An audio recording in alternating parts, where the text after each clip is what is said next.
لکه خالد ابن ولید رضی الله تعالی عنہ، هغه په دې تمام جنگونو کې شریکو او په دې بدن باندې یو انچای زیاده سينو چا د غشو د تور نه وته نو یو انچای زه او چې مړ کېدو په کټ مړ نو الله ته التجا وکړه چې یا الله په بدن کې می انچای زه نشته چې د تور او د غشو نه دی وته، خدای په جنگ کې د شهید نکړم چې اوس می وجنې نو دا د بے غیرتۍ په مرګ می وجنې کټو پوزي باندې خوار سره مړ کی، خدای دا د بے غیرتۍ مرګ دې ماته نصیب کو، کاش چې زه دې په جنگ کې قربان کړې. زما عزیزانو د شهادت هغه مقام حضرت حنظله رضی الله تعالی عنہ د جنگ احد رومبنه شپه ده او د حضرت حنظله وعده شوه دی او د واده رومبنه شپه ده، د واده رومبنه شپه ده او ده خوب ګوري پشپه کې چې هغه زچ په چامین ما هغه محبوب زمانن د احد په میدان کې په وینو رنگ دی، نو الله اکبر کو د کټ اعلان دی ټوپ کو چې د کټ ټوپ کو نو هغه ناوې رستو نه د لمن نه راونی وو. ویل حنظله ولی خوب کې ویری دی؟ وی چې نه طبیعت خراب شو. وی چې نه. وی ولی؟ ورته بیبي خوب می ولید چې جناب محمد رسول الله د احد په میدان کې د دشمن د لاس غاخونه ماتي او په وینو رنگ دی. احد تزم انا ورته وی او حنظله د خدای بنده د واده رومبه شپه دی دا سمله پارا مرام کا پدیش په جنگونو کې څه گئے. حضرت حنظله ورته وی او ناوی دی کې شک نشته چې زما د واده نن رومبه شپه ده، خدا یاد لره بیبي چې په یو زړه کې دوه مینې نه ځایږي، په یو زړه کې دوه مینې نه ځایږي، یا بتا سره مینا کوم یا محمد رسول الله سره. زما دې په خدای قسمی تاغوندې په زرګونو ناویان دي، زما د محبوب د خپو په خاورو کې قربان شي. توره واغستا ولاړو احد ته جوړ رسیدو، جنگ شروع دی او صحابه لګیا دي یو بل لګیا دي. جناب محمد رسول الله پروت ته غاخونه مبارک مات دي. بی بی عائشہ او بی بی فاطمه او براوړ او لګیا دي د پیغمبر نه وینې پاکي، د چې پیغمبر په وینو کې ګنده ولید نو سینه واچول د کافر په جنگ باندې. داسی جنگ شروع کو چې صد پاسه اتیا غشی دے پسینہ کې ولګید، داس نہ راو غرزید انا للہ و انا الیہ راجعون. چې جنگ ختم شو جناب محمد رسول الله پختنه وکړه چالکه مونږ خو جنگ لراغلیو نن د حنظله وادو چې څه چل بشوي. صحابه ورته وی راځه یا رسول الله چې د حنظله واده درته وخیم. چرای وستو حنظله په خپل وینو کې خړو پروت، سردار کونین ورته ودرې د سترګو مبارکونه ډېرې اوخه وبېدې او وی فرمایل چې حنظله واده دیتا وی لکتا چه کڑیو اوچت کئی جنازه رو اوچتا کا. صحاباو تا وی چه دل بغسل او کفن نور کوئی پا دخپلو وینو کی بیخا خوئی. جبرائیل علیہ السلام راغے ورتوی چی یا رسول اللہ د وادړم بنایش پوا دې چې جنگ لراتلو نو غسل نو کړي، نو ماته حکم شوه دی چې نن بد جنت ملائکی حنظله ته غسل ورکي. الله نن بد جنت ملائکی جبريل بو براوړي او د جنت ملائکی به حنظله له غسل ورکي. اوس کا تاسو الله توفیق درک او د جناب محمد رسول الله حدیث مویل نو په حدیث کې به وګورئ چې د حنظله روایت او نوم راځي نو هغه سره لیکلي څه حنظله غسیل الملائکه، هغه حنظله چې چاته ملائکو غسل ورکړو حنظله غسیل الملائکه.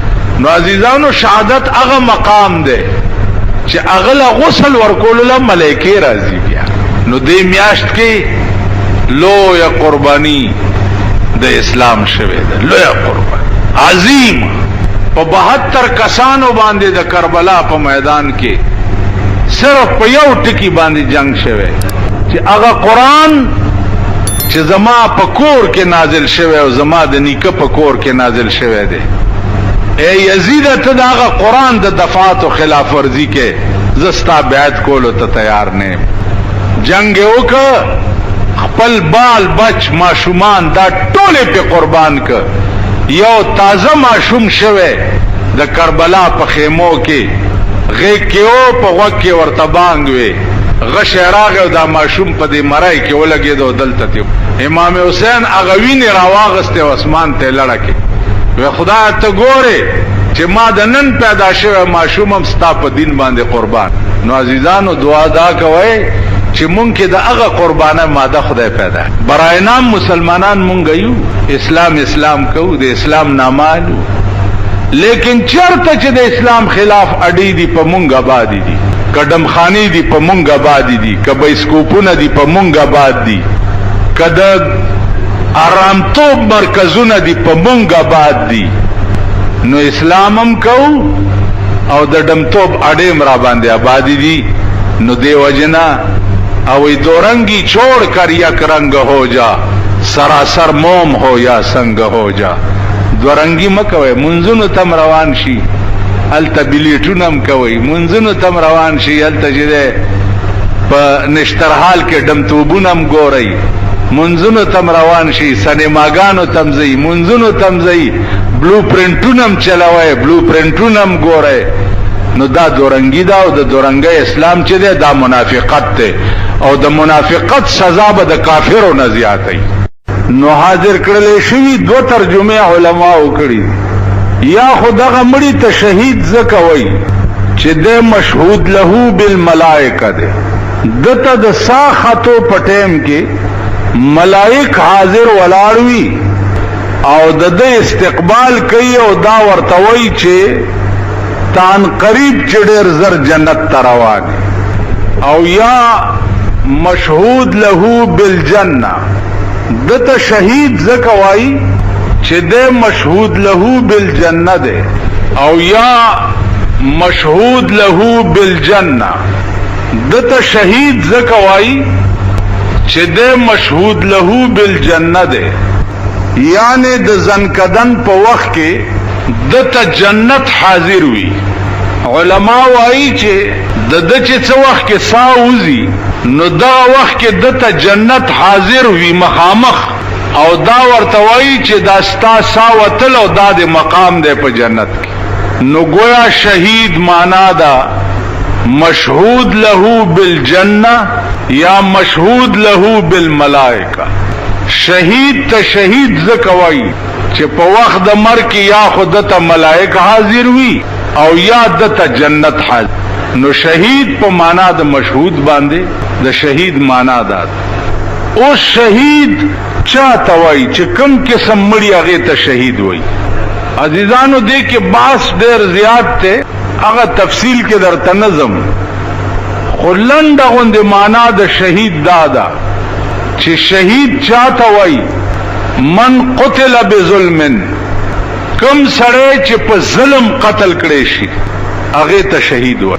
یو سړی بے گناہ قتل کړي شي هغه ته شهید وای. بے گناہ قتل کې دام راځي چې یو سړی سره ستا جنگ دی، تا ورته کنزلو ک او د کنزلو بدل کې هغه در باندې ډزو کوته مړکې نو ته شهید دی. ځکه چې د کنزلو بدل کې ستا مرګ هغه ته روانو.